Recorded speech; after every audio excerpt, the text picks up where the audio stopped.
All right. So who's ready to cause some nonsense and all that jazz? There's going to be some nonsense. That's Right? just the way it is. So no kidding, right? Ladies and gentlemen, welcome to the Department of BS from the beaches of lovely Long Island, New York. My name is Dan Cruz. This is Seahawks Sessions, the Seattle Seahawks podcast, a Time WS production, and part of Belly Up Sports and Belly Up Media Network. From the great state of Texas and Belly Up Fantasy Live and wherever you get your Belly Up articles, Kevin Wilson in the middle, and from the capital region of Albany, New York, and for no credits required, Dustin Henry over yonder. He's there somewhere. Over in the capital region corner. That's right. Where Dave's Hot Chicken apparently exists. That's right. That's right, my friend. That's right. Get some. I ate it extremely fast. So we're going to see how it happens. I was going crazy. I was going crazy before the show. I had to pick up a grocery order. I started some laundry. I made some sausage and peppers. I ate Dave's Hot Chicken. The sausage and peppers is for tomorrow's dinner, everybody. But I was like on fire. I came home. I was like, I got some stuff to do before the podcast. I better do it. Yeah. We're a little behind, so apologies, ladies and gentlemen. No worries. Because we jammed home and had some Panda Express. Oh, there you go. All right. There you go. Don't forget to like, rate, and review, and subscribe to the show wherever you get your podcasts on Apple Podcasts, Spotify, Good Pods, Podbean, wherever you find us. And follow the official Time to BS Podcast Facebook page. Just search Time to BS Podcast. Also, if you're joining the live stream, engage in the comments. Be nice. I had to pause there. I know. I was almost like, I was like, I'm going to say it, but no, I thought that. Yeah, that's the part that's the part that can be pretty much go unsaid nowadays because pretty much that, right. We know everybody's doing that out there. So anyway, and we'll be also taking your comments and questions. So if you're joining the live stream, post a question that's football related, Seahawks related. That's right. Comic book related. You never know. Yeah. Yeah. Oh, we got it's a bevy of options. That's right. You never know. We're a cesspool of information. That's right. Who knows what's coming out today, especially because the Seahawks aren't playing this weekend. So yeah, right. We have the week off. You're going to get some stuff right here. So. Oh yeah. So no, this is a territory that we have not been in as a team and a fan base in a while. We get to relax. That's not usually the way it is. The last few years, the Seahawks have played on Wild Card Weekend when they've made the playoffs, and that's not the case this time. So how crazy is it that for the first time since the Legion of Boom days, that we get a week off? Yeah, that's right. This is. It's unbelievable. I love it. I'm excited just to watch the remaining games this. That's right, because there's because there's nothing to fear. Yeah, right. I mean, our coaches at least are safe. Right. Absolutely. Yeah, for now. Now. They're all good, and I guess we'll get to that, guys. Okay, you two are talking over each other. Jeez, so we're fired up to do the show. Literally, right? I mean, well, we're a little bit late than our usual 8 p.m. recording time or live stream time or whatever. So there's reasons behind that. So I had to go to like a viewing for a rehearsal dinner and the whole 9 yards. And my MacBook decided to update. Oh, awesome. So I was like, you little piece of garbage. And I love this computer. Yeah, be nice to the computer. Be nice to the computer because all kinds of things could happen otherwise. Thank God it's not a Microsoft computer because then I would punch it in the face. Okay. That would probably be justified. So I have a pretty good reason to be pissed off on my Microsoft laptop. So I had an HP laptop that I had. Dustin already knows where I'm going with this. So I had an HP laptop from like 2015 until 2 years ago. And for the last 4 years of its existence in this household, it couldn't start up, it couldn't boot up, it couldn't do anything. It was just a bleeping nightmare because it was running slower than Shaquille O'Neal in his last 2 years. Oh, no. It was bad. Pretty much in reverse then. What's up? Was that Dustin? Shaq on the Celtics, right? Wasn't that Shaq on the Celtics? Yeah, it was a bad time. It was a bad time. Oh my God. There was also what's a good example? Throwback, Joe Jaravicious. Oh man, hey, but Throwback. I loved having Holy mackerel. I loved having right? Joe Jaravicious on the team, circa 06. Hasselbeck directing him where to go. I love that. Right? I remember Joe Jaravicious on in the 2002 NFC title game when Tampa Bay was in Philadelphia. And I remember it was in the first quarter and Joe Jaravicious catches a slant pass and all of a sudden he runs the fastest I've ever seen him run. And I watched a documentary on that Super Bowl team in Tampa Bay and I was like, oh man. That dude is a skyscraper, can run. Yeah. Who would have thought? The fact that the Raiders, it's the laziest coaching job by Bill Callahan I've ever seen because he didn't even change Gruden's offensive. The Tampa Bay defense was called. They knew the Raiders plays before they called them out because he didn't change any of the formations. He didn't change any of the playbook language. Supposedly he didn't change anything. And Derek Brooks was like, we know their playbook better than they did. Yoink. 5 picks. Oh, no. 3 touchdowns. Wow. You talk about not adjusting. Holy moly. Yeah. Wow, he made Pete Carroll. He made Pete Carroll look like a genius. Oh, man. You know where? I'm sorry. You know what's coming. So punch your tickets. Punch your tickets. The BS Express is in full force. Oh boy. Yeah. We're the fun bunch. that's right. Who's the conductor this week? Last week I think it was Stone Cold. Who we got? Tom Hanks was on one week. That's right. I think Dusty Rhodes needs to come back. Let me tell you something, little man.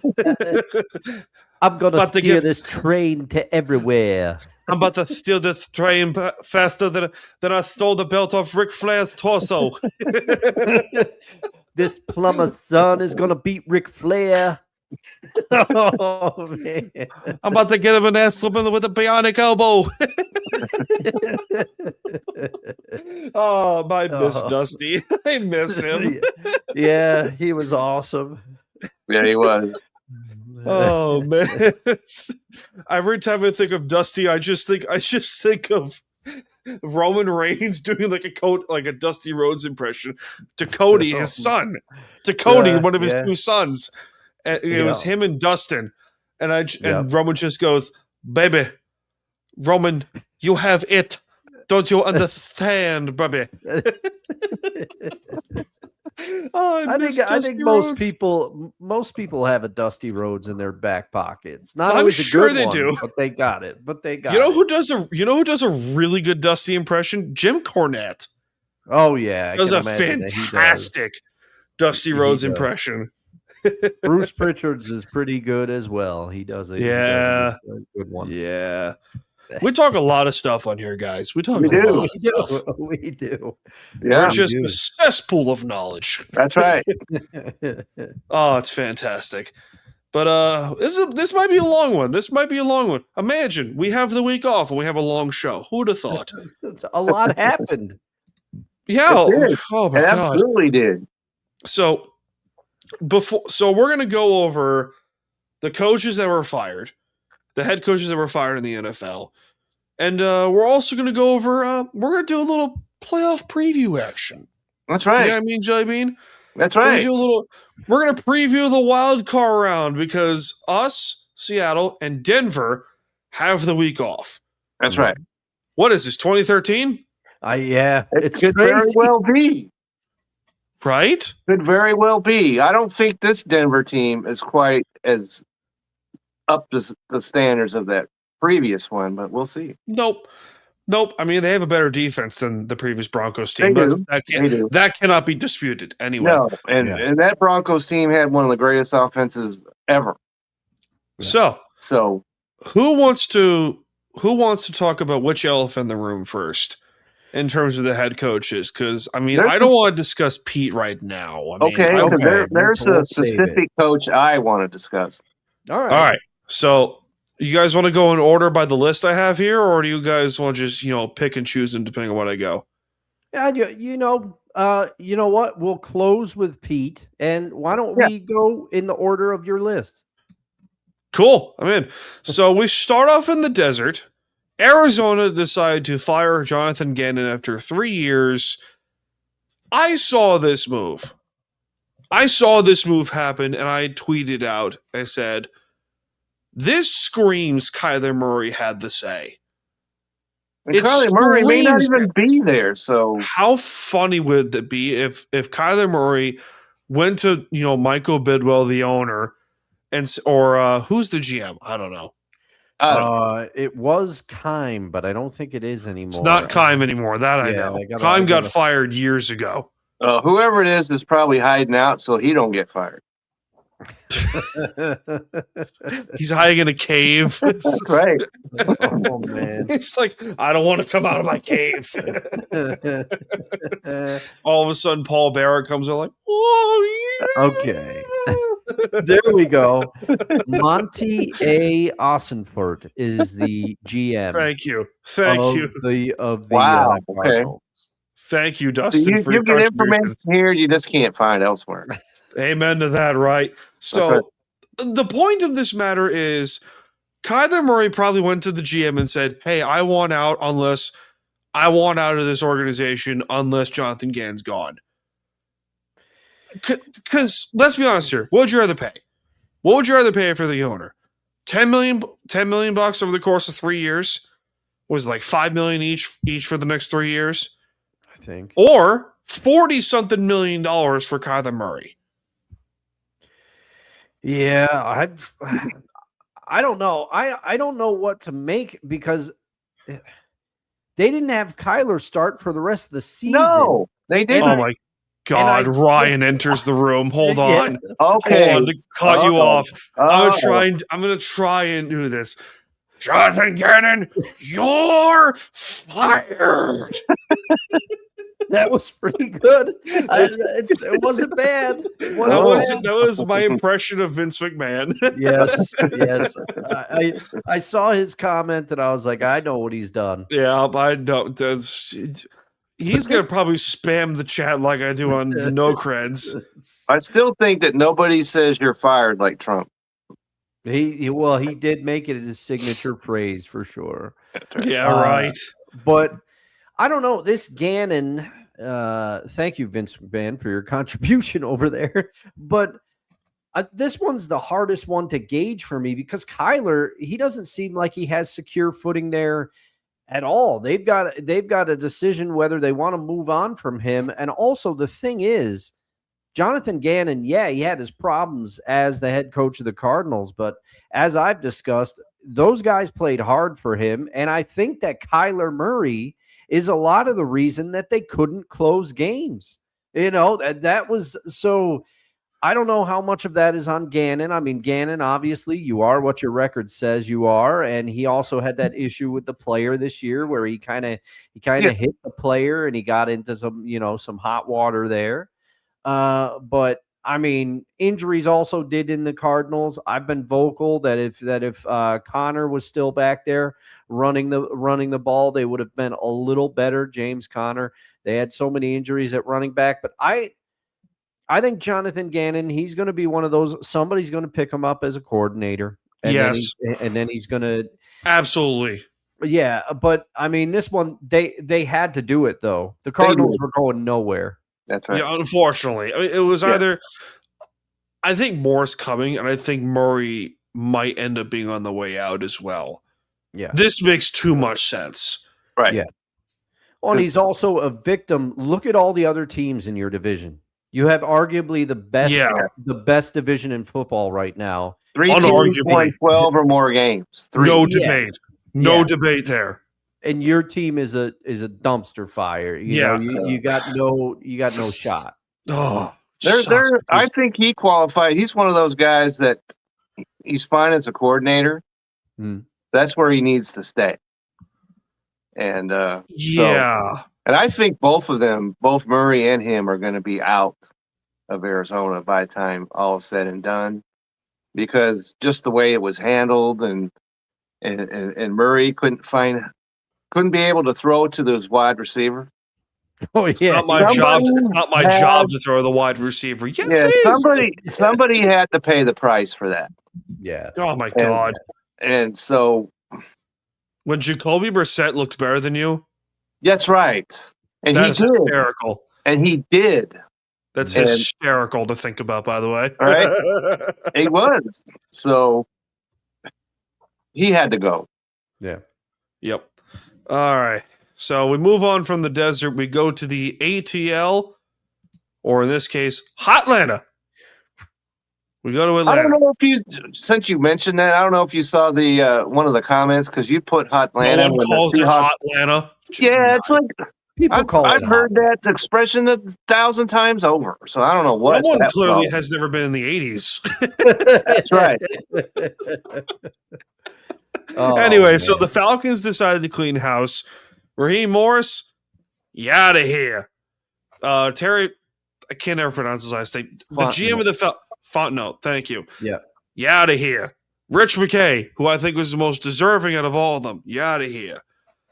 I talked to a couple Falcons fans, and they all threw parties when Rich McKay got fired. Okay, so this one confused the living bejesus out. I didn't get it either. Because Raheem Morris is not the worst coach in the world. No. This was not his fault. No, he's not the one who decided, let's give $790 million to a quarterback and then turn right around and draft another one. Yeah, that's the GM. That's on the GM. Right. I guarantee Raheem Morris didn't have a say in that. Right. And I will throw this out here. For everyone that is saying on Twitter how this is an indictment against the NFL that Raheem Morris got fired. Okay. This guy was also a head coach in Tampa Bay and did horrible. Right. With the Buccaneers. Right. And they had to move him out to win the Super Bowl. Okay. These are probably the same people that cheered when Kevin Stefanski got fired because of the Shadur Sanders nonsense. It's nothing to do with that. Yeah. If you're bad at your job, you get fired. If any of us are bad at our jobs, we get canned. That can't be disputed here. Raheem Morris. Before I continue with my thought here, whoever's going to get the Falcons job is going to have a good depth of talent on defense, especially because Pitts surfaced. Yeah, Pitts had a good year. Yeah. Finally. Him and Drake London both had good years. You got two good running backs in Tyler Algier and Bijan Robinson. You got James Pierce, who's a really good rookie at edge rusher. Yeah, he was very good. And they got another guy on Jalen Walker from Georgia who's just as good as Pierce. And they got Jesse Bates, who may not be there much longer, but that's beside the point. And you also got A.J. Terrell, who's one of the 10 best corners in football. Deservedly so. Right. Whoever's going to get the Falcons job is going to have a ton of talent to work with. Well, whoever offense and defense. Whoever gets the Falcons job is going to have question number one would be, what do you intend to do with the quarterback? I that think answer determines who gets the job to me. I think, truth be told, Kirk has more value right now than Penix. Yes. Now, that's also because of experience, and I'll get to your thought, Dustin. And Penix has torn his ACL between college and pros 3 times.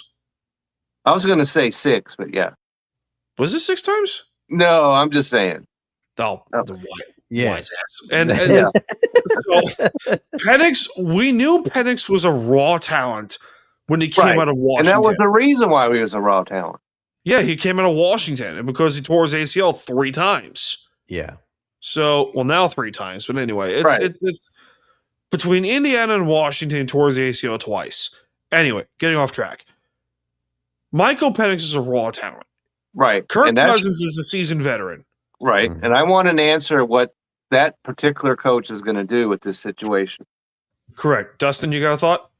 I was just going to say, I mean, I agree with you 100%, Dan. I think Kirk Cousins has more value now than he ever did. Now, you cannot dispute the fact they gave him too much money. But from what I have heard, it's not a certainty that Penix will be ready for next year. They don't know. Like you said, Dan, this is the 3rd time now. They don't know if he comes back from this. So if I'm the Falcons, whoever the new GM is, I go to Kirk Cousins and I say, hey, Kirk, we got to restructure your contract. We're going to release you. We're going to release you, but we'd love to have you back here. Because Kirk played well at the end of the season. His ACL. He won 4 in a row. Yeah, he looks like he's all the way back from his injury. And the reason, and your point about Tampa Bay is well taken, Dan, because I forgot about that. But I looked at the way this Falcon team played the last 4 weeks. They were playing like they wanted Raheem Morris to stay. Yeah. As the head coach. And they fired him on Sunday. They didn't even wait. Right. Wait. That must have been an Arthur Blank call. Yeah. Has to have been. He must have went and said, you know what? I got however many years left on this earth. I want to win a Super Bowl in my lifetime for this city. Do not blame him. Mm-hmm. I don't. Well, I don't blame him either, but the coach is not the reason why they haven't won a Super Bowl. So it's a majority of the blame goes Rich McKay. Right. Any Falcons fan that's over the age of 30 understands that. Right. Rich McKay has been there for way too damn long. And he oversaw a majority of the collapses that Atlanta had, even prior to their 28-3 Super Bowl loss. Anyway, we move on to Cleveland. I'm assuming Kevin's going to be mad. I've got some things to say about it. All right. Kevin Stefanski got fired by the Cleveland Browns. Kevin, the floor is yours. Go for it. Okay, so when this first broke, I was a little blunt because his name's Kevin, and I said, well, it's good that he's not embarrassing us Kevins anymore.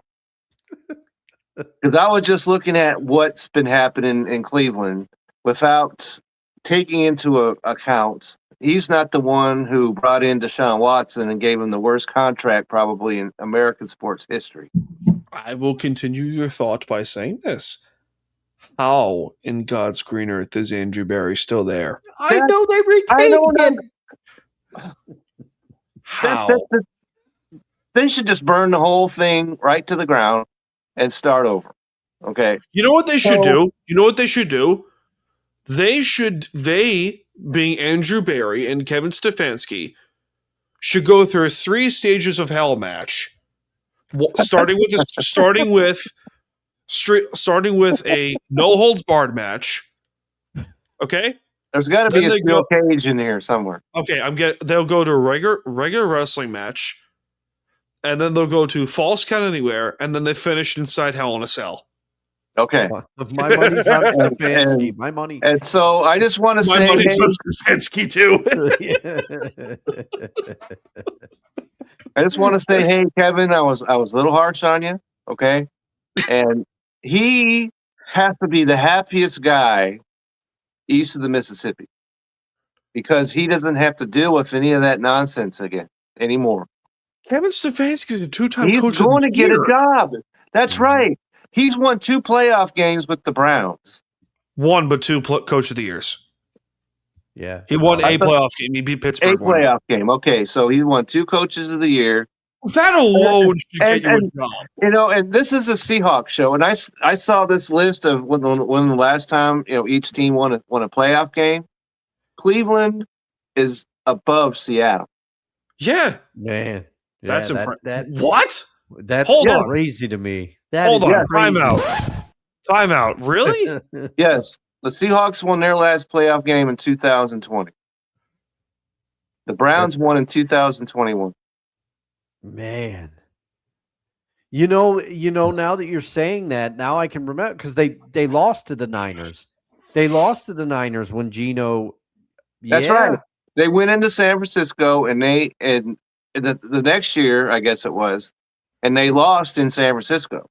Yeah. Yeah, good point. Good point. So, and then they lost in Dallas that year too when Janikowski. Yeah, we definitely don't need to discuss that. And he got hurt. That stays in the closet. That stays way back there in the closet. So, but preferably with the boogeyman while you're at it. That's right. The boogeyman. That's right. So, Kevin Stefanski is going to get another job. Yes, absolutely. He should get another job. Absolutely. And maybe needs to, consult with some kind of, and by the way, hypnotist or something so that he can forget the entire Cleveland Browns experience. Hold on. To continue this argument, Kevin Stefanski is getting another job. We know this. Yeah. For the people in the back that are celebrating because they get to see Shadur Sanders finally thrive, this kid did not play well. He had a chance to thrive. He had a chance to thrive. He did. But he didn't play well. Ish. Right. And that's the other thing, too, because he had a quarterback that won a playoff game, right? Baker. Yeah, they had Baker and they ran him out. Well, you pissed off Baker. You pissed over Baker. Baker, but we're talking about the 42-year-old. Oh, Joe Flacco. Yeah, Joe Flacco. Joe Flacco won them a playoff game. That's not true. Baker did. Baker wasn't there. Baker did win them a playoff game with Stefanski. That's why they won 2 playoff games. 2. They didn't win a playoff game with Flacco. Wait, did they beat Houston? No. Yes, they did. They won one and lost. Who was it they lost to? Houston. Hold on. They lost to Houston and they lost to the Chiefs. But I feel like there was a Browns Colts. I feel like there was a Browns Colts playoff game from a couple of years ago. I'm telling you. They did 39-38 October. Or wait, no, that's the wrong game. Wrong game. Browns Colts playoffs. Because the last time Cleveland made the playoffs, like 2002. No. Prior to Baker getting to the playoffs. He got them there, and they got there. It's not within the last 3 years. Anyway, we're losing track of. Track of Anyways. So he is going to get a job. Okay, he should get a job, and somebody should. The Cleveland Browns should pay off a therapist, like I said, a voodoo doll. To get him just so he can forget that entire experience. Because, not only did they bring in Deshaun Watson, then they brought in the 42-year-old, then they draft 2 quarterbacks in the same draft. Okay? Kevin Stefanski didn't do any of that. Yeah, Barry did that. And then they didn't address their offensive line, which was absolute tatters. Yeah. And so, like I said, Kevin, I apologize, man. Okay? All right, so just to clear things up, according to Dan, you are right. Their last playoff win was January 10th, 2021 in the AFC wild card round. Against he got them to the playoffs, but he lost. Yes, because that's what I was going to get to, Kevin. The Browns-Colts game that I was thinking of was for the last playoff spot, and the Browns advanced to the wild card. The Colts lost, or it's either that it was reversed. I think I'm trying to remember, but yes. So all right, but that's it for the issue of the Cleveland Browns. I will just say one last trolly thing. You know who's available is the longtime coach of the Baltimore Ravens, who were formerly the Cleveland Browns. If you're John Harbaugh, do you say, hey, let's keep it in How the much division. of a middle finger would that be to the spirit of Art Modell? Yes, let's keep it in the division. Give me total team control. Get Barry out of here. I'm the GM. How much of a middle finger would that be to Art Modell? No, he won't do it. May Art Modell rest in piss, by the way. Man. My God. Okay, so for those who don't know who Art Modell was the previous owner of the first incarnation of the Cleveland Browns. Yes. Back in the 80s and 90s. And he decided, hey, we're going to piss off the entire state of Ohio. Mm-hmm. Well, 80% of Ohio because, Columbus and Cincinnati. But anyway, beside the point. We're going to piss off 80% of Ohio and go move the Browns who've been there since the 20s. Right. To Baltimore. Right.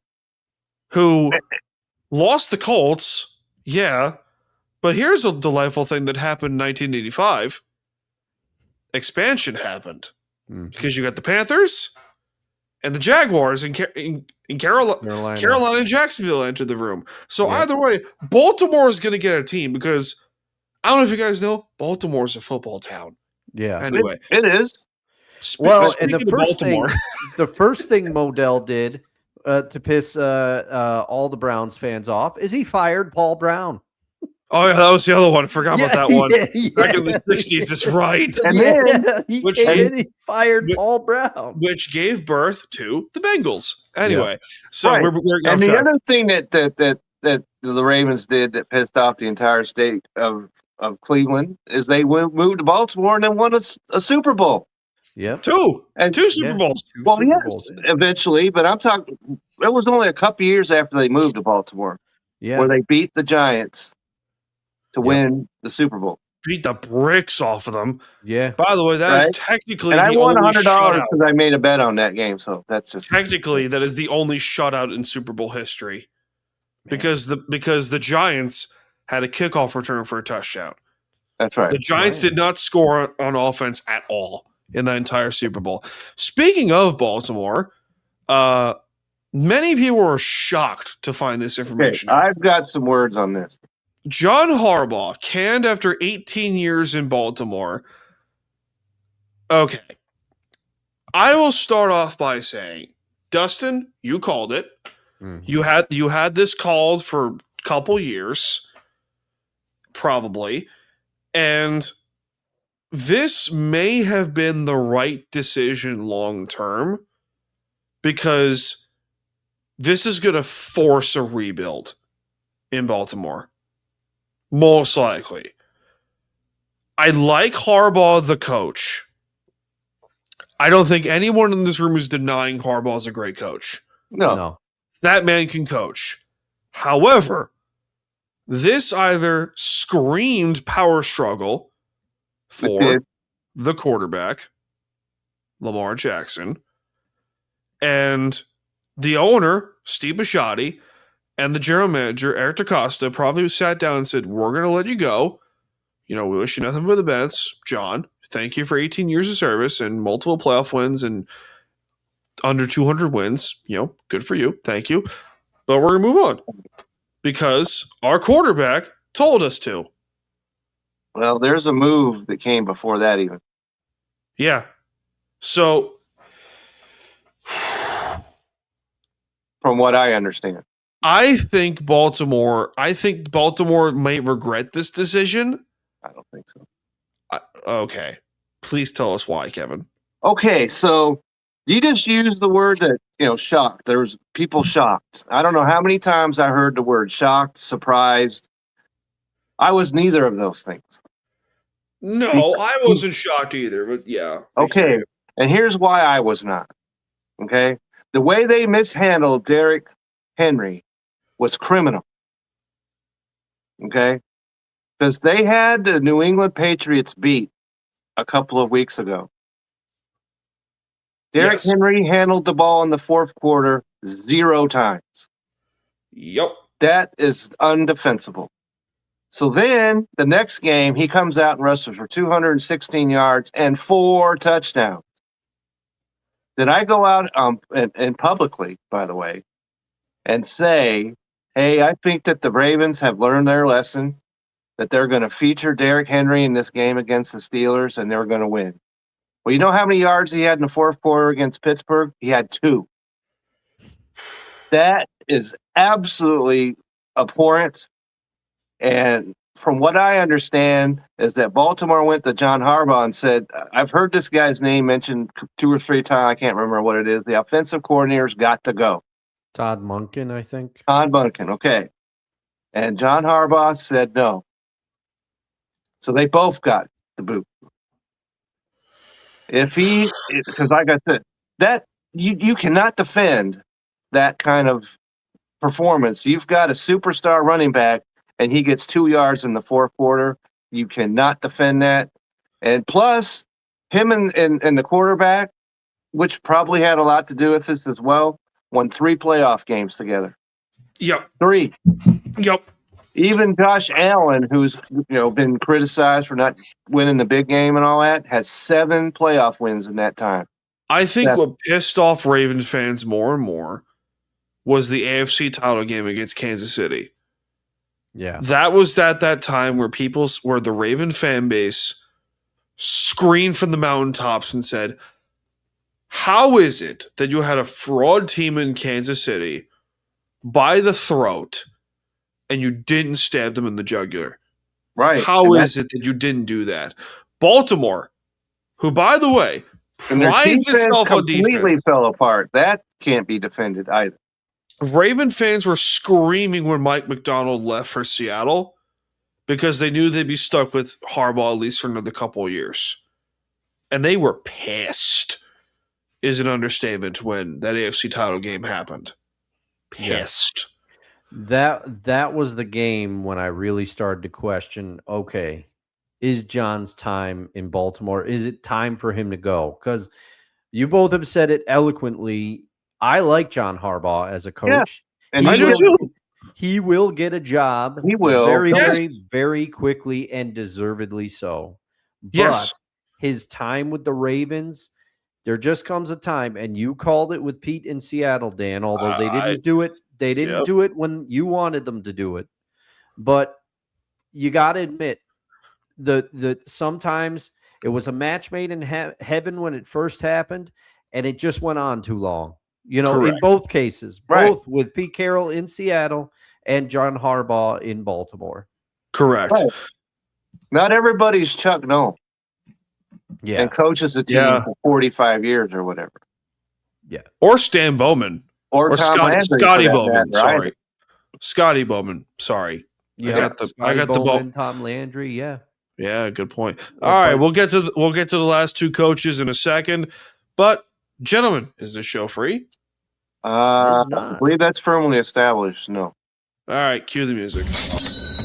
This show ain't free, so time for some ads. Hey guys, this is Hector from the Insert Name FC podcast, here to tell you guys about Canada Dips. It is a great tasting, superior alternative to traditional dip using CBD in a way that is radical, enjoyable, and effective. It comes in 5 core flavors: wintergreen, mint, citrus, mango, and American spice. Canada Dip CBD is the new evolution in dip, allowing guys to enjoy great, long-lasting taste without the downsides. If you guys want to go ahead and try them out, use the code BELLYUP20 at CanadipCBD.com. Once again, BELLYUP20 at CanadipCBD.com, and you'll get yourself 20% off your purchase. Thank you again for Canada Dips for being a great partner of Belly Up Sports. All right, so we move on to South Beach, where the Dolphins lay.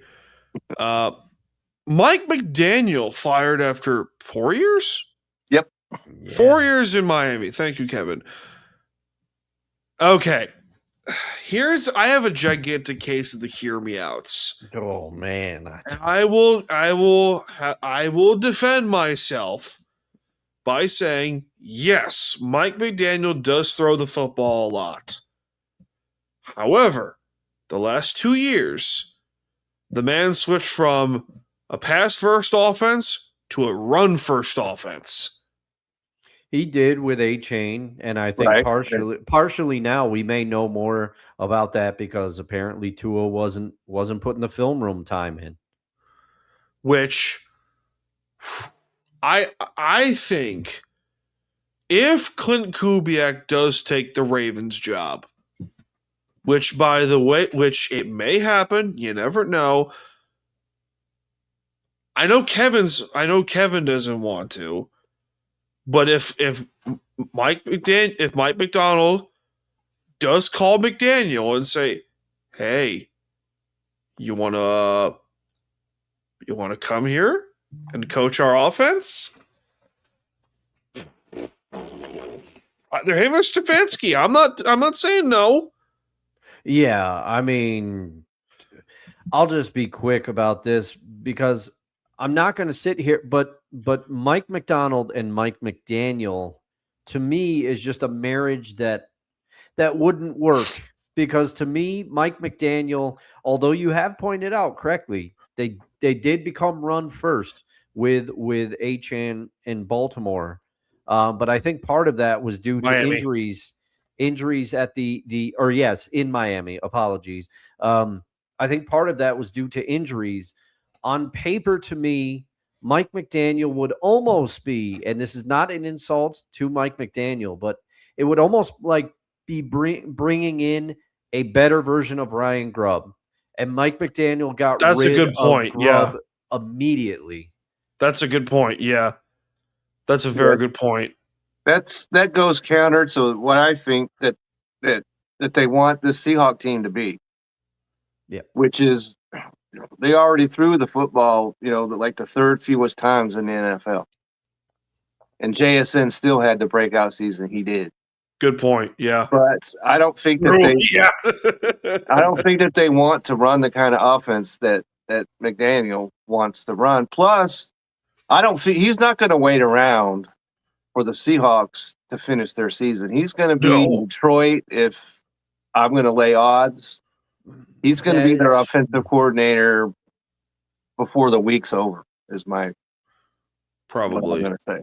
That would be a good marriage, I think, honestly. He would open them up, and they have the talent to do it. They got the talent to do it. Absolutely good point.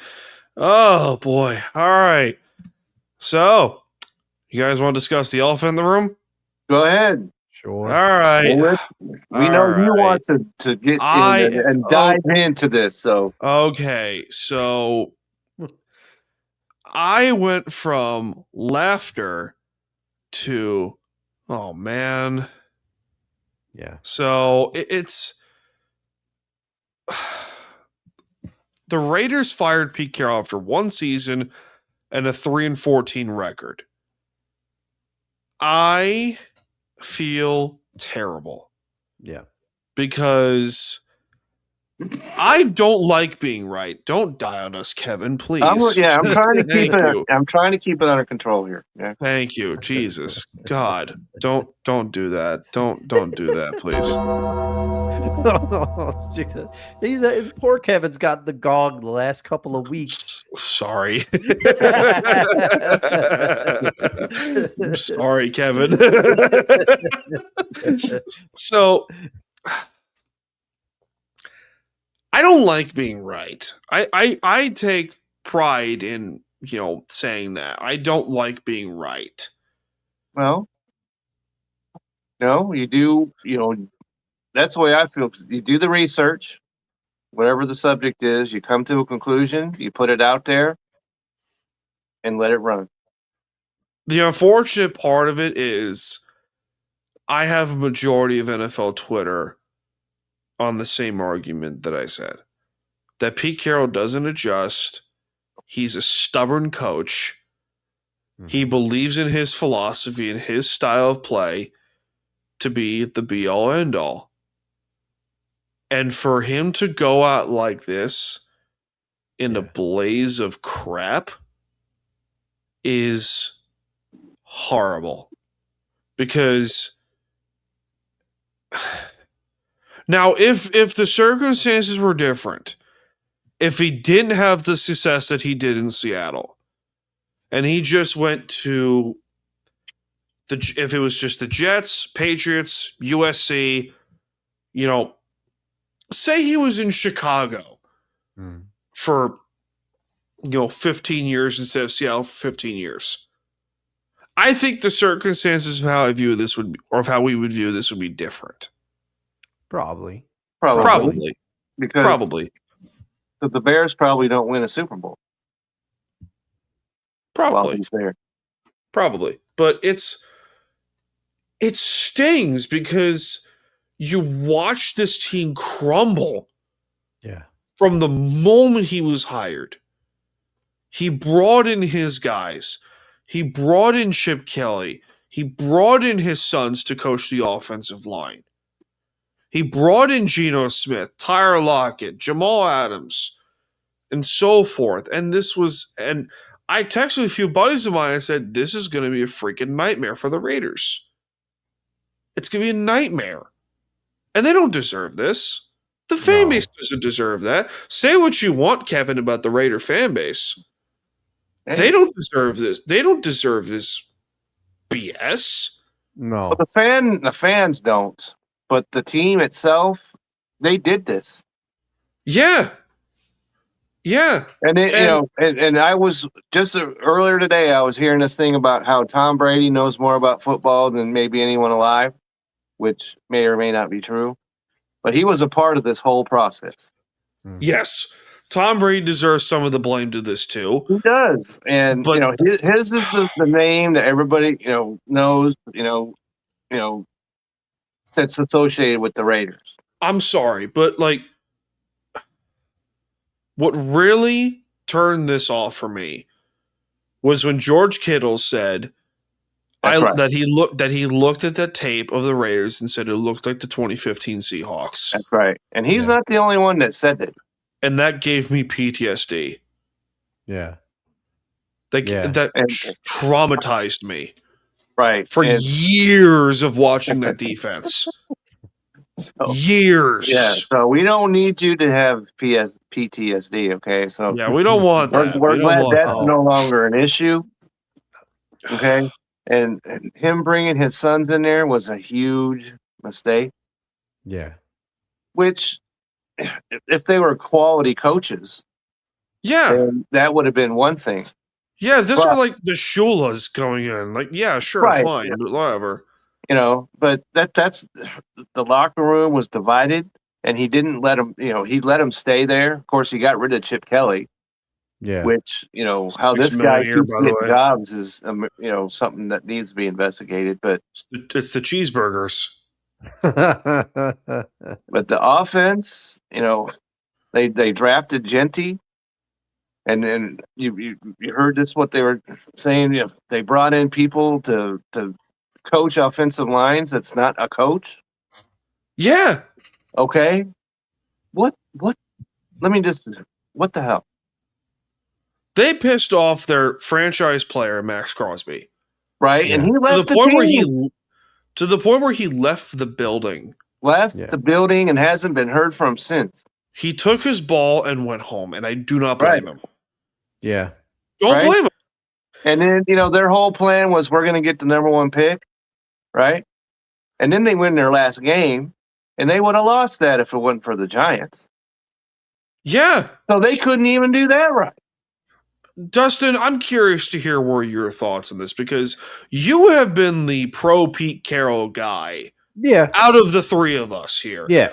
I remember that clip of on No Creds when you said this was the worst decision the Seahawks could have made was to fire Pete Carroll. I don't know if I said it was the worst decision. I remember what I was angry about is they tried to frame it that it was mutual and that he was going to stay on with the team. And I said, that's a bunch of BS. It's clear from the press conference he wants to coach again. Here we are. And also they were like, oh, he's going to have a position with the team. And they hadn't even determined what that position was. So I think that's where most of my ire at that time about the move was. Is they were just being cagey about it. But I will admit, Dan, you are right. And it's still those feelings, because Pete Carroll undeniably is the best coach in Seahawks franchise history. No debate. He is also the only coach to win a Super Bowl and a national championship. But for him to go out that's not true, Jimmy Johnson. Oh, I forgot about Jimmy. That's right. Well, then why? Okay, there's something that he's on the short list. He's on a very short list of that. Short list of coaches to do that. Yes. So sorry, I didn't mean to Jalen Rose the moment there, or Jason Williams the moment. But well done, Dustin. That's a great reference there. But yeah, so he's not the only coach to have done it, but he's in very exclusive company. He's on a short list, and I will be forever thankful for the time that Pete had in Seattle and what he did for the team and the city. And at the time, for some of those years, it was a perfect marriage. He loved this team. The fans loved him. The city loved him. The players loved him. But to go to the Raiders and do it like this, I thought that if the players bought into his system, he would be able to turn it around. I was positive on the hire. I said if he can get them motivated and moving, then it's going to go okay, and they'll get 6 wins. That didn't happen. This was the more and more that comes out about this. It's true that it was a train wreck. I wish he had stayed retired. I knew he wouldn't. I knew he wouldn't because of that press conference. But to me, the moment where I knew it had all gone south, and I talked about it to you both last week, when there was a press conference and he was asked if he expected that it would go like this, and the eternal positive optimist Pete Carroll said, "We were lucky to tie Seattle in the preseason." That is never something he would say. That to me signaled he knew he was done. He was defeated. And that, I feel bad about this firing. I wish it didn't go this way, but you knew it was coming. That's right. If you remember, that was the very first preseason game. Yes. Yes, it was. So he knew from the very first preseason game, oh, crap. He might have, because then the other clip, he said, if you look back at our win against the Patriots, look at their team now, look what they did. I think that was a big win for us.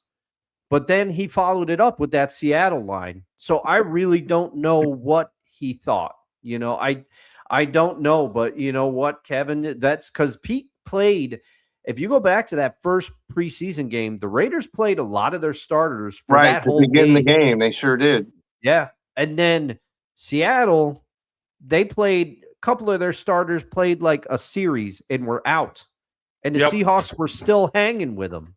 So, right. And if you remember, the Seahawks had the lead that game early when the starters were in for the Raiders. And then, the 75th, ranked players came in there. And then that's why they tied. But that was not when the Raiders starters were in there.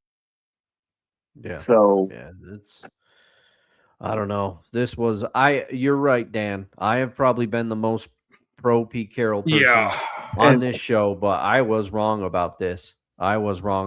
You were right to not change your schemes from 2015. Right. Come on, man. Come on. This is not 2015 anymore.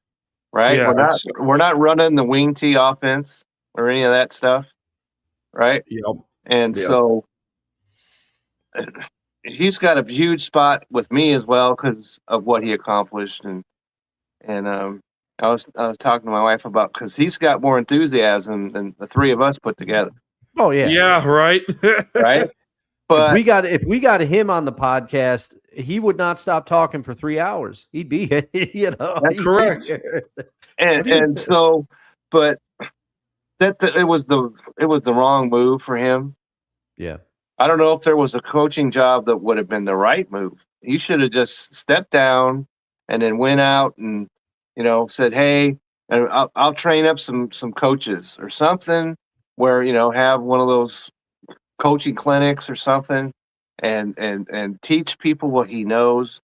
And that would have been a better thing than this train wreck in the desert that's who knows how long the Raiders are a mess.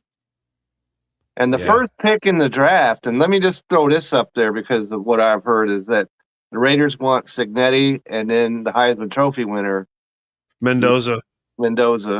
Yeah, good luck trying to prime Cignetti out of Indiana. Good luck. That's one of the first things that I heard that they were going to try and do is get Cignetti and draft him, Heisman winner, number 1 overall, and if I'm Cignetti, this is hard to say too, because I was raised in Indiana. I'm hoping they're playing right now. I hope they're winning, but they are. Okay, because they're destroying Oregon, by the way. Okay, that's okay. Yay! Because like I said, I grew up there. So, but to say that the Indiana head coaching job is better than an NFL head coaching job is just mind blowing to me. Incredible to think about. Dustin, you got a tune ready for us? I do. And the last quick thing before I jump into my tune, what are the odds? Do you think any of the major networks hire Pete Carroll as an analyst next year if he wants to do it? I think he's got the personality to call games or break down stuff in the studio. I think he replaces Terry Bradshaw. Oh, that could be nice. Yeah, that could be nice. Terry, good God, man. Yeah. I love Terry Bradshaw to death, but good God. Yeah. He's not doing good. So we'll get to Dustin's jukebox in a second, but what we do know for one thing's for sure, this show is not free. So time for some ads once again. Be right back, ladies and gentlemen. This show ain't free, so time for some ads. Hey everyone, it's Ryan from No Credentials Required to talk to you about one of our newest partners at Belly Up Sports, SeatGeek. Yeah, live sports is great on television, but the feeling of being at the arena is a priceless experience. That's why our friends at SeatGeek are there to help you find the best tickets at the best prices. Not only can you get tickets to sporting events, but you can also get tickets to concerts, comedy shows, musicals, and more. Search for your desired event now at SeatGeek.com, enter promo code BellyUpSports at checkout, and you save $20 off your first purchase. SeatGeek. Life's an event. We have the tickets. All right, Dustin. I just checked. You weren't lying. It's 35-7. I didn't say it was. I said they're destroying Oregon. Yeah. 35-7 definitely qualifies as a complete and utter hammer. Anyway, Dustin, you got a tune ready for us, ladies and gentlemen? I do. All right, cue the music. There we go, Dustin. What do you got for us, my friend? There's my beautiful theme. So I'm going to take it back to, I believe, the 70s for this particular edition of the Jukebox. And I have a feeling I've talked about this song before, but you do enough podcasts, you start second guessing yourself. But I've got the list right next to me, and I know, according to it, this song has not been in the Jukebox. So as usual, I was deliberating between two songs, and some things have happened, in life. It's a dreary time here in upstate New York, but at least, or the capital region. Some people get touchy about where upstate starts. I won't get into that. But in the capital region, and it's been warmer, but it's still dark out every day. But we recently had the holidays. And the holidays, I thought a lot about my mom. I miss her every day. And whenever I hear this song, it makes me think of my childhood because she loved this artist and I love this particular song by this artist. I'm going to take it back. Jim Croce, Operator. Okay. Listen to this track. This track is unbelievable. And this takes back to a time of synthesizers and computers and drum machines and algorithms and all this kind of stuff now, which some of that stuff I'm into. I'm not throwing shade. One of my resolutions in 26 is to actually work on music. So we'll see what comes out of me and if I actually do it. But this song is like a time machine. It's back to when an artist actually performed the song and it sounded like the record and they did all these amazing things live.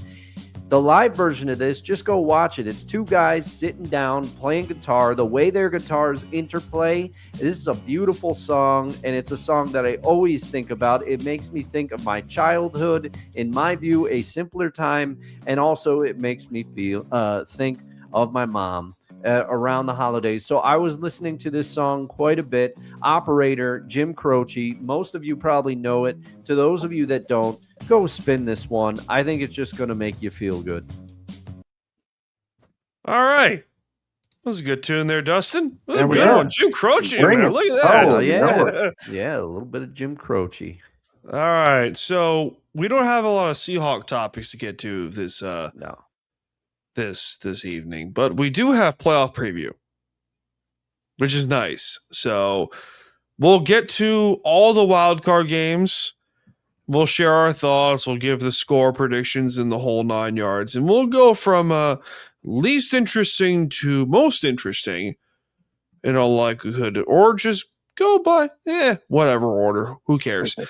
So we start off in Pittsburgh between the Steelers, the 4-seeded Steelers, and the 5-seeded Texans. This is not going to go well for Pittsburgh. Nope. And you know what? We may have another coach opening after this game. This is going to get ugly fast. And for those who do not know, the Texans, with their slightly abysmal offense, still have the number 1 defense in football. Yeah. That's impressive. And the Steelers have an abysmal offense and an even worse defense. Okay. I can back that up. I know you can, Kevin. Man. I'm going to go 33-13 Texans. Wow, you have this as an absolute drubbing. Wow. I don't like the Steelers. Yeah. I have been anti-Tomlin for the last few years. Yeah. I think he has got to go. And for the whole argument that says Tomlin's good, he's never had a losing season, watch the freaking tape. Yeah. They're not good. No, they're not. And I said at the beginning of the season, because they said, oh, we're going all in with Aaron Rodgers and signing Jalen Ramsey and blah, blah, blah. Then why'd you trade George Pickens? Yeah, trading George Pickens and bringing in DK Metcalf. No shade to DK, but you could have at least keep the two of them together. That would have been something. It's weird. I don't know, but I don't have it quite the drubbing that you do, Dan, because defensively the Texans are those guys. Like you said, they're still the league's number 1 total defense. They are going to destroy the Steelers. However, I don't have that much faith offensively in the Texans. The Stroud is starting to play better, but they still haven't. They're still not going to blow your doors off. So I'm going to say that this is 24-13 Texans. That's what I got. Kevin? Okay, so I'm right there with you, Dustin. And sometimes you just can't believe what you're hearing. That because I was listening to them go through all this, and I don't remember what his name is, but he had the Steelers winning this game and then beating the Broncos. It's like, you're off. What? Just shut it. Okay, oh, man, shut it. So, who is this individual? And I can scream at them. I don't remember what his name is, because as soon as that would just shut me off right there. Because the only advantage that the Steelers have is they're at home, and the Houston offense, Dustin, to me, I'm with you with that. I don't trust them. I don't trust their running game as much as you'd like to, but that defense is going to give Aaron Rodgers plenty of problems, and so I think it's going to be a low-scoring game. To me, it's going to be something like, I'm going to go 20 for Houston to 10 for Pittsburgh. Okay. All right. So it looks like the Texans move on to play in the divisional round.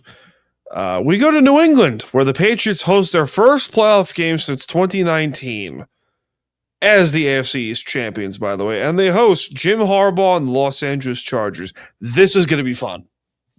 This I can't wait for. I cannot wait for this game. These are two coaches that are very similar in the way that they coach. Mike Vrabel with the Patriots, who's going to win Coach of the Year. I've decided this. The council's decided. So, and then Jim Harbaugh with the Los Angeles Chargers. Herbert's playing better-ish.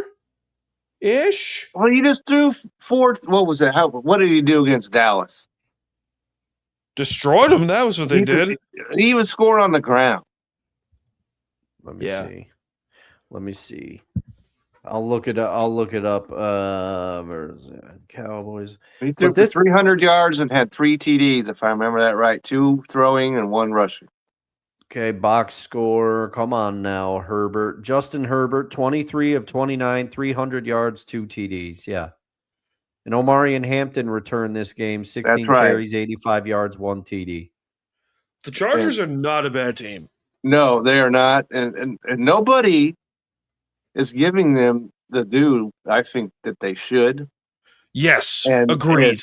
And everybody's talking about how Mike Vrabel is this veteran coach, and which is true. And that he knows how to win playoff games, which is true. But so does Jim Harbaugh. Jim Harbaugh got to a Super Bowl. He got to a Super Bowl. He knows how to motivate his guys. And I think that was a smart play. Them sitting, they had nothing to play for, in that last game. So they set Herbert. And so he's rested. He's going to come out. I say the Chargers are going to win this game. Wow. The Chargers, because New England, you classified that as an upset because New England, except for the head coach, has no playoff experience to speak of. True, So I think the Chargers are going to win this game. And, all right. So low scoring? It's going to be, I'm going to say 24 for the Chargers, 20 for New England. And I love Drake May, okay? Yes. Let me just say that. Yes. Dustin, what do you got? This one's a hard game for me to call because, yes, I do believe the Patriots had, percentage-wise, the softest schedule in the NFL. It's true. Yes, agreed. And they did get beat by the aforementioned Raiders in Week 1. We cannot forget that. Considering the dumpster fire the Raiders have been, they did beat the Patriots in Week 1. So, but here's the thing. I like Drake May too. I don't know that he's MVP good because that schedule, in my opinion, hurts him. But he's definitely made a leap under Mike Vrabel. You can't argue with the job Mike Vrabel has done. Here's the thing. Justin Herbert, I love him as a player. He's tough. He grits it out. Jim Harbaugh has given more of an identity to this Chargers team over his tenure there. He's toughened them up a bit, I think, and they do have some talented players. However, they do sometimes have a strange propensity to play a clunker, occasionally a clunker at the least at the worst time, So I don't really know what to make of this game. Do I think the Patriots get upset eventually? Yes. But I don't know that it's this game. I think the Chargers are going to give them everything they can handle. But I think Travion Henderson, he might have something to say about this game. He's been great as he has taken on more of the role. I'm going to say that this is 23-20 Patriots. I am with you on the score, but I have it flipped. I think the Chargers win. Yep. I think the Chargers win, and I think they punch their tickets to Denver for the divisional round. 23-20 Chargers win. That would be a good game. That would be a great game. We go to the city of brotherly love, where the defending champions host the Eagles as a 3 seed, host the San Francisco 49ers as the 6 seed. San Francisco historically does not play Philadelphia well. This is in Philly. And by the way, the Eagles the last few weeks have not had Lane Johnson. Lane Johnson's back this week. Okay. That's huge. And their defense is starting to play better. Yeah. Starting to play better. The offense, what needs to play better? However, I think the Niners win this game, and it's going to be close. I think it'll be 17-14 49ers. Oh, wow. Okay. Victory by field goal. All right. Dustin, you're up next. Okay. This one is another tough one because the Eagles have scuffled a bit offensively this year, no doubt. All the problems that they've had have been well documented. However, you called it, Dan. Their defense is the reason that they're winning games lately. Their defense is that good. Carter is that good. He is a difference maker. But this game features two running backs who have not been very good. Christian McCaffrey got limited to 23 yards by the Seahawks rushing. I don't think that happens again. But the big question for me, Saquon is the linchpin to this Philly offense because when he runs well, they look like the Eagles of last year offensively. That's what happens. But the Niners look like a different team last week against Seattle, and they couldn't punch it in because the Seahawks defense played so well. I'm sitting here, I'm thinking out loud. I think the Eagles squeak by in this one. I'm with you that it's a difference of a field goal. I've got it 17-20 Philly. Jake Elliott, finally his woes that have befallen him, he overcomes it. He hits the game-winning field goal. I think the 49ers, their injury-marred season, I think it ends. Kevin? Okay, so you have to sit there and look at this from the 49ers perspective. They went from possibly being able to sleep in their own bed for the entire playoffs. They lost the game. Now they have to go clear to Philadelphia to play the defending champions. And the Seahawks just gave the Eagles the blueprint on what to do defensively. Yes.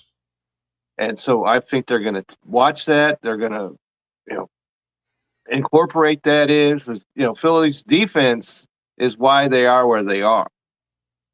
And I think that the offense is going to be okay. But the 49ers, I'd rather stab myself in the eye than say anything good about the 49ers. But you got to take your hat off to them because, they've lost players and everything that they've had to deal with. And to win 12 games is incredible. Correct. But they've lost players and they continue to lose players. As soon as you get somebody back for them, they lose somebody else. So I think that's too many, attritions, if that's the right word. And so I think that Philadelphia will find enough offense to win this game. I think it's going to be a low-scoring game, and it's going to be – I'm going to go 20 for Philadelphia and 13 for San Francisco. All right. So we go Chicago next up. The number 2 seed in the NFC is Chicago Bears. Host the depleted via injuries, the Green Bay Packers. This is going to get ugly real fast. Real fast. Chicago, I think this is the lone blowout of the playoffs. The second blowout of the playoffs in Chicago's favor. I think Chicago wins their first playoff game since 2010. Is that unbelievable or what? How crazy is that? I think Chicago wins their first playoff game since 2010. And how fitting would it be to do over their arch nemesis, the Green Bay Packers? I think Chicago wins 28-16 over the Packers. I think Caleb Williams has a great game. And I think the Bears win and move on the divisional round. Dustin? This one, so I looked it up. Kevin, what I saw was outdated. You are right. Jordan Love is cleared to play, and he supposedly will start, which will be a big boost for the Packers. I think the Bears win this game because they just have too many weapons. They got their two-headed monster. They have Monangai. They have DeAndre Swift. Their defense, while not elite, can generate turnovers. They're good at that. Montez Sweat has been playing out of his mind. The blueprint for the Packers, somebody's going to have to emerge as a number one wideout in this game. The Packers, it's somebody different every week. 1 week it's Wicks, 1 week it's Dobbs, 1 week it's Gold. Well, Golden, you haven't heard much from Golden. No. But Josh Jacobs is the key. If the Packers want to win this game, Josh Jacobs is going to have a big game against the Bears. Yes. But I just don't think it's going to be enough. And their backup running back, Wilson, he's looked good at certain times. Is it Emmanuel Wilson, I think, is in there? I believe you're correct. Yes. But I just don't think you said it, Dan. The Packers are depleted, especially defensively, although that defense is still good, but they've lost a couple of key cogs. The Packers look like a team that momentum has left them. The Bears have something going this year. I'm just having trouble trying to think of a score. I think the Packers are going to try to keep it close, but I think it's going to be 14 to 28 Bears. I think it starts out close and then the Bears pull away in the second half. Kevin? Okay, so I'm going to depart from both of your takes on this. Because are you calling upset? I'm calling upset right here. Wow. Okay, because these guys just got done playing, and as long as they don't helmet target Jordan Love again, which is what happened the last time that they played, and he went out early on, and Malik Willis came in and played pretty well. Yeah. But Jordan Love is going to be in the game, and I think you're right, Dustin, about the running back needs to have an impact. I think he will. Josh Jacobs has been banged up, but I think he's going to be 100%. And these guys are the oldest rivals in the entire NFL. They play each other, and the Bears are a team. We all love the head coach. We love him, but he doesn't have any experience as a head coach. The quarterback doesn't have any experience in the playoffs. And then, so I think that's their fatal flaw to me on the Bears side, I think. And I think that the Packers are going to go in there and they're going to play a hard game. I think it's going to be a tough game, but I think the Packers win this game. I'm going to say 20-14 Packers. All right. We now move on to well for the Seahawks because then that's who they play is the Packers. Correct.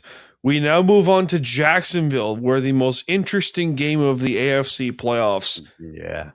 Jacksonville, who was in the running for the 1 seed in the AFC at one point, and their defense has been playing out of their freaking minds.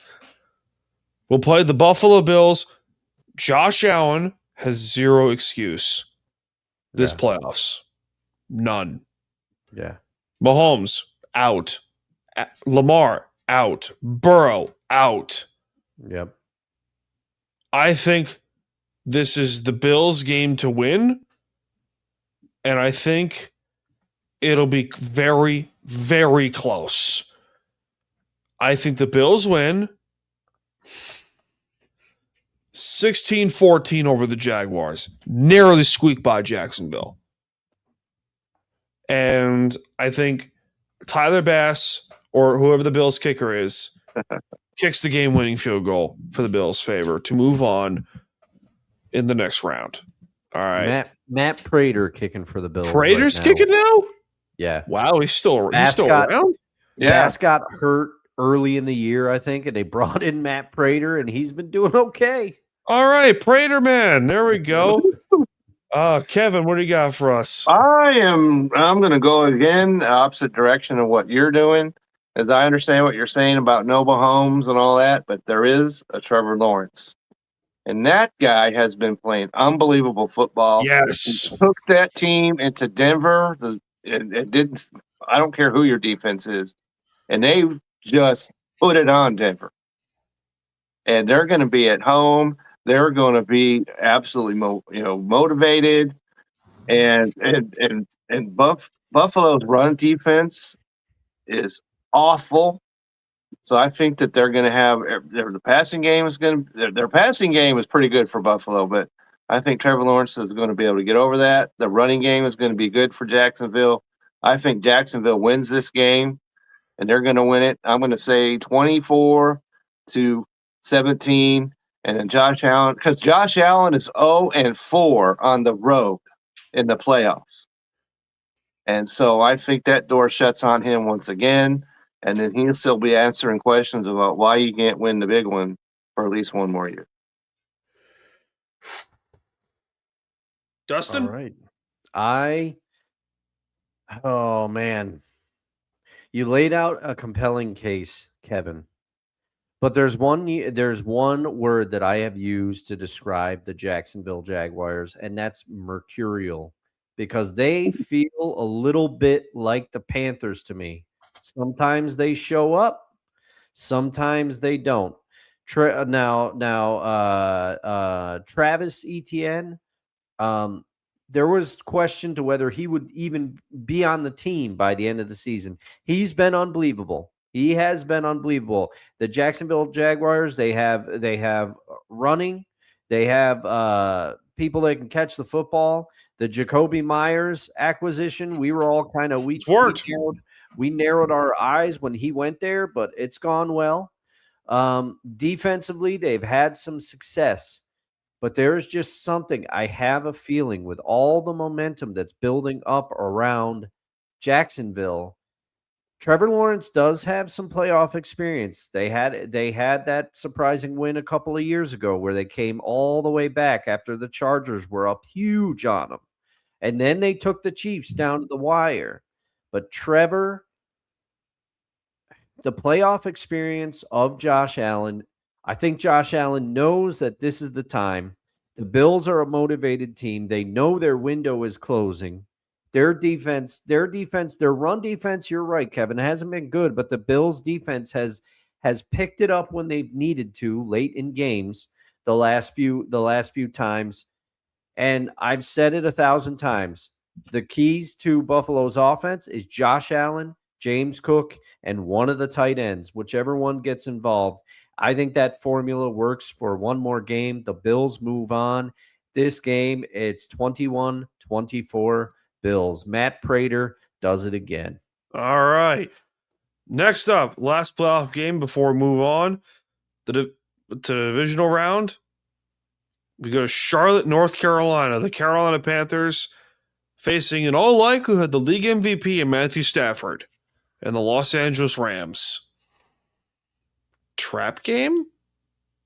Anyone? No. I don't think so. The Rams, if the Panthers hadn't beaten them in the regular season the way they did, then I think the Rams could be caught unaware. But they know how good this team is. And I keep saying it, and they've scuffled a bit. No doubt about it. But I will not underestimate a Sean McVay team again. And I think Chris Shula's going to be able to put together some things defensively to give Bryce Young some fits. He did it with Sam Darnold. And I just think Devontae Adams should be back for this game, which will give them a boost. Puka Nacua is going to be too much for this Carolina team. I think Carolina makes it a closer game than you realize, but I think they fade at the end. I think Carolina keeps it close for more of the game. The Rams pull away in the fourth quarter. I have this being 31. I have the Rams 31, the Panthers 20. I'm going to go with Rams 30, Panthers 17. All right. I think the Rams move on. Kevin? I agree. The Rams are, this is a cat household, and we're supposed to praise all things cats, but I think you're right, Dustin. The fact that the Rams lost this game is going to keep them laser focused. And Matthew Stafford did not play well in that game the first time. And that's not going to be the situation this time. And I think, Devontae Adams, as you mentioned, he will play. And Puka, that's too big of a combination. And you put in Williams and all the other things that the Rams have. They're going to go in there and they're going to be motivated. Then this has a 10.5-point spread. Excuse me. And I think that the Rams go in there and right from the start, they're just going to be blowing this Panthers team completely out of the water. So I'm going to go Carolina 34 or Rams 34, Carolina 13. I think this is going to be a slaughter, and it's going to be an unwatchable game to me. All right. Who do you guys think will be in the NFC and AFC title games? Oh, man. I know who's mine. I know who's mine too. All right. I'm going to go with Denver and Buffalo for the AFC. And for the NFC, screw it, why not? Seahawks Bears. It could be. Completely unbiased and all. Yeah, could be. Kevin, who do you got? So let's just get this out of the way. In the NFC, I've got the Seahawks and Philadelphia. Okay. Playing for the NFC Championship. In the AFC, I'm going to go. I think Jacksonville gets to the AFC title game. They've replayed Denver. And so that's going to be an interesting game to me because, like I said, they already played once. And so that's where I'm going. Dustin? Okay. I like your AFC match is it's wishful thinking. It's what I want to have happen because I want to see the Bills get there. And you know what? We'll go with it. I got the Broncos going to the AFC title game as well. I think the Bills will be facing them.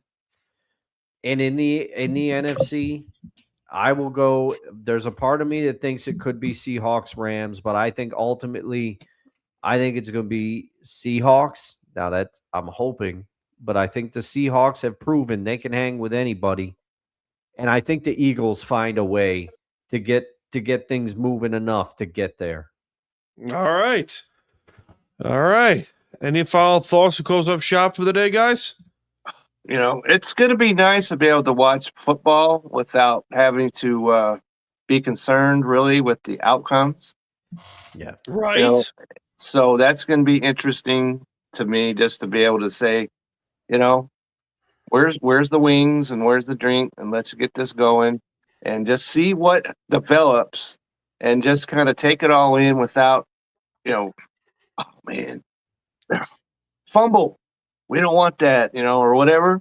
Whatever happens, and then we can go with a fresh perspective of these games next week because the Seahawks are going to play. So I think that we're going to have a really good view of who the Seahawks do wind up playing because we're not concerned with outcomes. Correct. Dustin? Yeah, I'm looking forward to the football. I'm going to have a few guys over. Ryan will be among them. We're going to watch the Sunday games.